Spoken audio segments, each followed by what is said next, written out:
জিব্রাইলকে জিজ্ঞাসা করা হলো, জিব্রাইল, কি কারণে আমার সাহাবী হারিস বিন নোমানের কোরআন তেলাওয়াত দুনিয়াতে করে কিন্তু জান্নাতের ভিতরে শোনা যায়? আল্লাহর হাবিবের প্রশ্নের জবাবে বলে, ইয়া রাসূলুল্লাহ, ইয়া হাবিবাল্লাহ, আপনার পাগল উম্মত হারিস বিন নোমান আপনার পাগল সাহাবী, তার অনেক আমল আছে, অনেক আখলাক আছে, অনেক উত্তম চরিত্র আছে, কিন্তু তার ভিতরে একটি উত্তম আমল হলো তার ঘরে একজন বৃদ্ধা মা আছে। ওই বৃদ্ধা মায়ের পা টিপার কারণে, তার খেদমত করার কারণে রব্বুল আলামিন তাকে এমনভাবে কবুল করে নিয়েছেন, দুনিয়াতে কোরআন তেলাওয়াত করে আওয়াজটুকু জান্নাত পর্যন্ত আল্লাহ পৌঁছিয়ে দেয়। আর একটু জোরে সুবহানাল্লাহ। আল্লাহু মুসা তাকলিমা, যা আল্লাহ রব্বুল আলামিনের সাথে সবচাইতে বেশি কথা বলেছেন হযরতে মুসা আলাইহিস সালাতু ওয়াস সালাম, কারণ তিনি বেশি কথা বলতেন আল্লাহর সাথে। তো একদিন তিনি জিজ্ঞাসা করতেছেন, আইবারে তাআলা, আমি মুসা আপনার পয়গম্বর, আমি জান্নাতে যাব, আমি জান্নাতে থাকব, আমার জান্নাতের সঙ্গী বা সাথী কি হবে? আচ্ছা, উনি তো নবী, ওনার কি প্রশ্ন করার দরকার ছিল? কারণ ওনাকে তো আল্লাহ চাইলে ওনাকে তো একটা জান্নাতি দিতে পারে, একটা মানে 10 দুনিয়ার সমান একটা জান্নাত তো ওনাকে একাই দিতে পারে, তো ওনার সাথে আবার সাথী সঙ্গী লাগবে কেন? তো যখন এই প্রশ্ন করছে, আল্লাহ তো উত্তম পরিকল্পনাকারী, তিনিও বললেন, ও আমার পয়গম্বর মুসা, তুমি যেহেতু জানতে চেয়েছো তোমার সাথে জান্নাতে কে থাকবে, আমি বললাম তোমার সাথে দুনিয়ার এমপি, মন্ত্রী, ব্যারিস্টার, ডাক্তার, ইঞ্জিনিয়ার থাকবে না, তোমার সাথে মাস্টার, শিক্ষক, মুআল্লিম থাকবে না, তোমার সাথে থাকবে দুনিয়ার সাধারণ একজন কসাই। একটু জোরে বলেন সুবহানাল্লাহ, আর একটু বলেন না সুবহানাল্লাহ। আমার ভাইয়েরা, যখন আল্লাহ রব্বুল আলামিন বললেন, ও মুসা, তোমার সাথে একজন থাকবে, সে হলো দুনিয়ার কসাই, আল্লাহর নবী হযরতে মুসা আলাইহিস সালাতু ওয়াস সালাম, তার একটু মেজাজ ছিল খুব গরম টাইপের, কিন্তু আল্লাহর সাথে কি মেজাজ দেখাইতে পারে নাকি? কিন্তু মনের ভিতরে তারপরেও একটু রাগ, অভিমান। আল্লাহকে ডেকে বলে, ও আল্লাহ, আমার সাথে জান্নাতে থাকবে দুনিয়ার একজন কসাই, ঠিক আছে, আপনার সিদ্ধান্ত আমি মেনে নিলাম, কিন্তু আমার বড় ইচ্ছা দুনিয়ার জমিনে ওই লোকটাকে দেখতে চাই, একজন সাধারণ কসাই যে তার আত্মীয় স্বজনকেও ধোঁকা দেয়, তাদের সাথেও ধোঁকাবাজি করে, অথচ কি এমন আমল করে যে আমলের কারণে আমি মুসা আপনার পয়গম্বর আমার সাথে জান্নাতে থাকবে, আমি ওই লোকটাকে দুনিয়ার জমিনে একটা বার দেখতে চাই। যখন প্রশ্ন করলেন, আল্লাহ বললেন, ও আমার নবী মুসা, যাও যাও, অমুক জায়গার ভিতরে যাও, দেখো ওই জায়গার ভিতরে ওই কসাই তার কাজের ভিতরে ব্যস্ত। আল্লাহ নবী হযরতে মুসা তিনি মুসাফির বেশে হাঁটতে শুরু করলেন। হাঁটতে হাঁটতে একটা সময় দেখা গেল সেই বাজারের ভিতরে চলে গেল, দেখতে পেলেন ঠিক ওই কসাই গোস্ত বিক্রি করতেছে। অনেকক্ষণ দেখলেন, দেখার পরে সব কিছু যখন শেষ, ওই কসাই যখন বাড়ির দিকে রওনা হবেন, দেখলেন একটা পুটলির ভিতরে ভালো ভালো কিছু গোস্ত, নরম কিছু গোস্ত তিনি সংগ্রহ করে নিলেন। আবার যখন সেখান থেকে যাবেন, প্রতিমধ্যে হযরতে মুসা বললেন, ও কসাই ভাই, আমি কি আপনার বাড়িতে মেহমান হতে পারি নাকি? কারণ আমি একজন মুসাফির, কোথাও থাকার জায়গা নাই, আমি তোমার বাড়িতে মেহমান হতে চাই। কসাই খুব নরম স্বভাবের মানুষ ছিলেন, বললেন, ও মুসাফির, শোনো, আমার সাথে মেহমান হতে পারো, তবে একটি শর্ত আছে, আমার যাওয়ার পরে একটু কাজ আছে, কাজটা সারার পরে তোমার সাথে দেখা করব। আল্লাহর নবী বললেন, ঠিক আছে, কোনো সমস্যা নাই, আমি আপনার সাথে যাব, আমি আপনার সাথে গিয়ে আপনি আমাকে যেখানে থাকতে দিবেন সেখানেই থাকব। আল্লাহ নবী হযরতে মুসা কালিমুল্লাহ তার সাথে যখন হাঁটতে শুরু করলেন, চলতে লাগলেন, যাইতে যাইতে একটা কুঠির, একটা ঘরের জায়গায় গেলেন, ছোট্ট একটা কুঠির। সেই কুঠিরের পাশে হযরতে মুসা কালিমুল্লাহকে দাঁড়িয়ে রাখলেন। দাঁড়িয়ে রেখে সে ঘরের ভিতরে প্রবেশ করলেন। মুসা আলাইহিস সালাতু ওয়াস সালাম তিনি দেখতে পেলেন, তিনি লক্ষ্য করলেন, আওয়াজ শুনতে পেলেন এবং দেখতে লাগলেন ঘরের ভিতরে একজন বৃদ্ধা মহিলা আছে। বাসায় গিয়ে ওই বৃদ্ধা মহিলার সেবা যত্ন করলেন।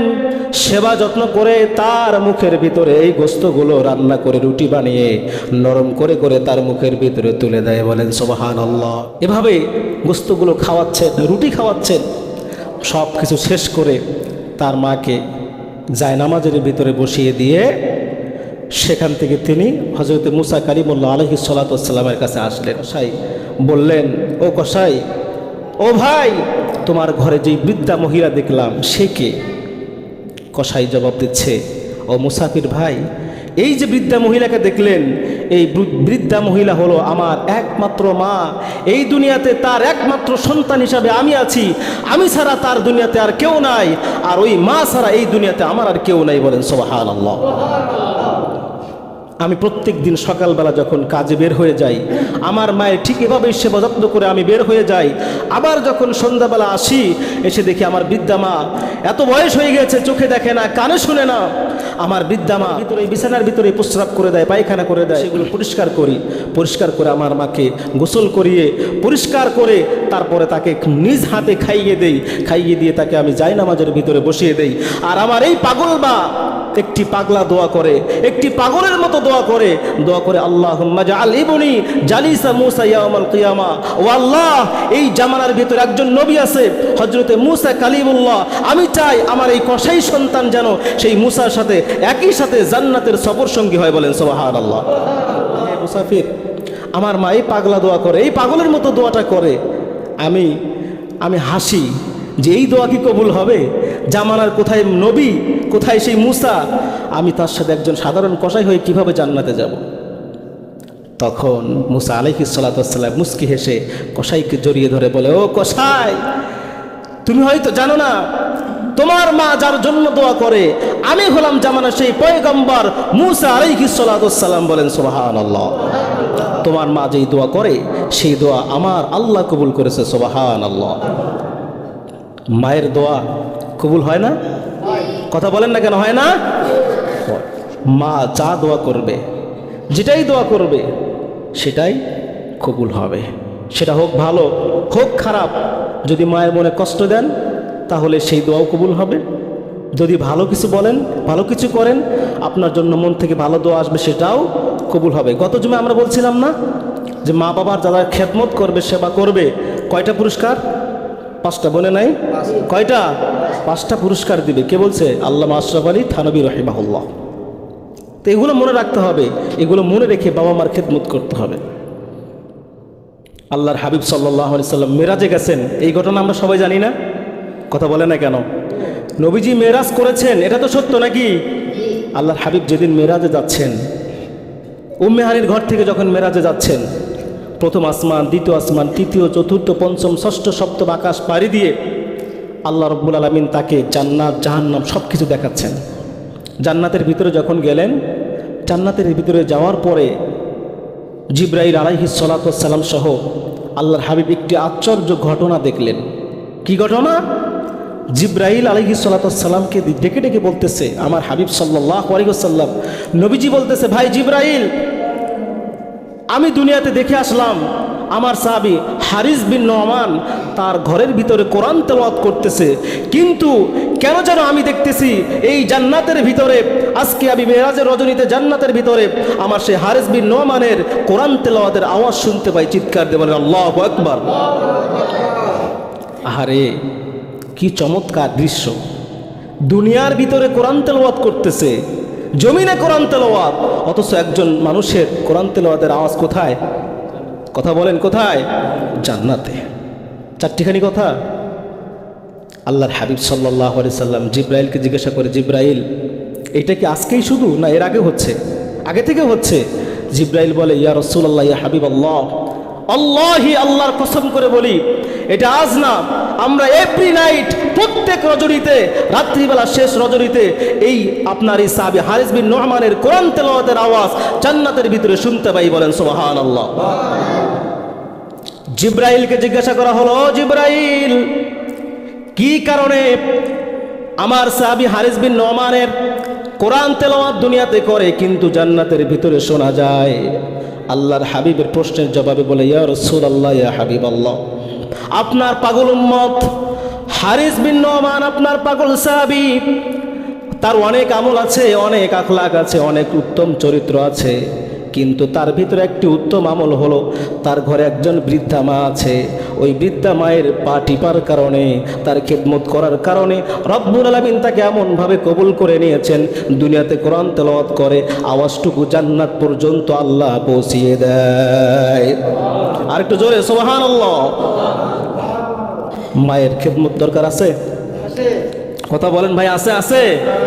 সুতরাং এই মাকে কষ্ট দেওয়ার কোনো সুযোগ নাই। জুরাইস নামক একজন ব্যক্তি আল্লাহর হাবিব সাল্লাল্লাহু আলাইহি সাল্লাম সাহাবীদেরকে নিয়ে ওয়াজ করতেছেন, বলতেছেন বনী ইসরাইলের সময় জুরাইস নামক একজন ব্যক্তি অনেক আবেদ সালেহ ব্যক্তি ছিল, নেককার ছিল। জুরাইস এত আল্লাহওয়ালা মানুষ ছিল, তিনি ইবাদতে দাঁড়িয়ে গেলেন। তার একটি ইবাদতখানা ছিল, পাহাড়ের উপরে একটি ইবাদতখানা, সেখানে তিনি ইবাদত করতেন। সব সময় সেখানে ইবাদত করতেন, খাওয়া দাওয়া শেষ করতেন আর সেখানেই তাসবিহ তাহলিল নামাজ রোজা যা করা সব সেখানে করতেন। কোরআন তেলাওয়াত, তাদের সেই ওই সময়ের যে তাওরাত সেইটা তেলাওয়াত করতেন। একদিন তিনি নামাজে দাঁড়িয়ে গেছেন, তার মা এসে দরজার সামনে ডাকতেছে, জুরাইস তুমি কি রুমে আছো, ঘরে আছো? জুরাইস কোনো সাড়া দিচ্ছে না। মা চলে গেলেন, কিছুক্ষণ পর আবার আসলেন, আবার সে বলতেছে, জুরাইস বাবা তুমি কি আছো? জুরাইসের কোনো শব্দ নাই। আবার মা চলে গেছেন, তৃতীয়বার আবার আসছেন, এসে বলতেছে, জুরাইস তুমি কি আছো? আমার ডাকে সাড়া দাও। তিনবার ডাকলেন, জুরাইস মায়ের ডাকে সাড়া দিলেন না। মা সর্বশেষ তিনবার ডাকার পরে দোয়া করে গেলেন, ও আল্লাহ, আমি আমার সন্তানকে ডাকলাম কিন্তু আমার সন্তান আমার ডাকে সাড়া দিল না, আমার কথা শুনল না।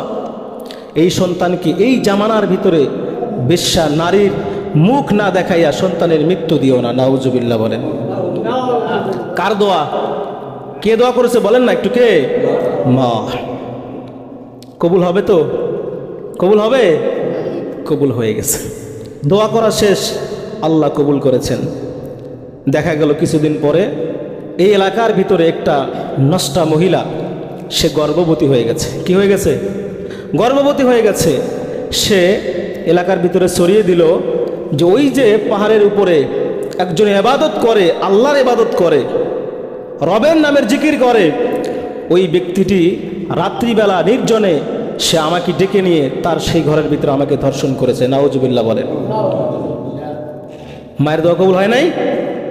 এলাকার ভিতরে ছড়িয়ে দিল। পুরা এলাকা যখন ছড়িয়ে গেল, সবাই বিশ্বাস করে নিল, হ্যাঁ এটা হতেও পারে, কারণ সে তো বিবাহ করে নাই, টকবকে একজন যুবক আল্লাহর ইবাদত করে, সুতরাং সে এটা করতেও পারে। সুতরাং তার নামে মামলা হয়ে গেল, তাকে ডেকে নিয়ে আসা হলো। ভরা মজলিসের ভিতরে অপমান, লাঞ্ছিত, বঞ্চিত হয়ে গেল। যে সে নিজের ভুলটা বুঝতে পারলো যে আমি আমার মায়ের ডাকে সাড়া না দেওয়ার কারণে আজকে আমার এই অবনতি, আজকে আমার এই লাঞ্ছনা, এই বঞ্চনা।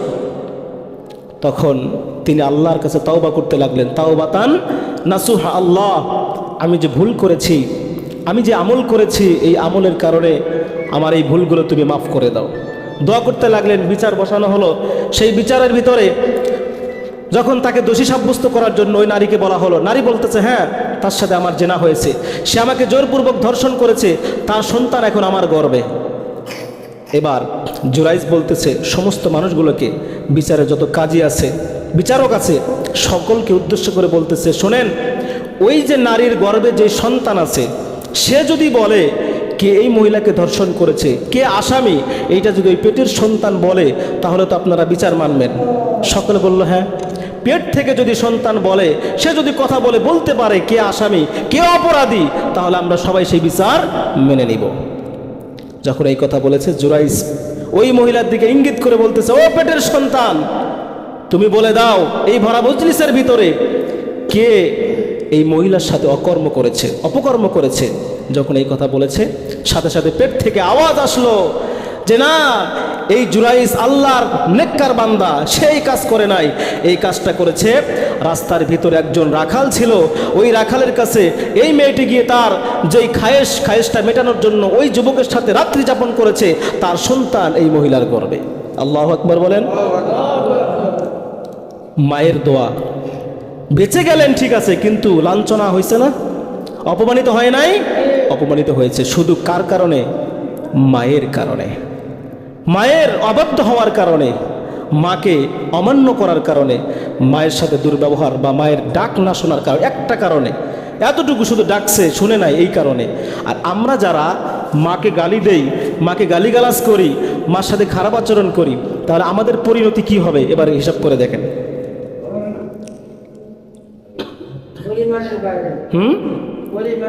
পরিমাণের বাইরে না? আল্লাহ পাক রব্বুল আলামিন এই সন্তানগুলোকে সেটা বুঝার তৌফিক দান করুক।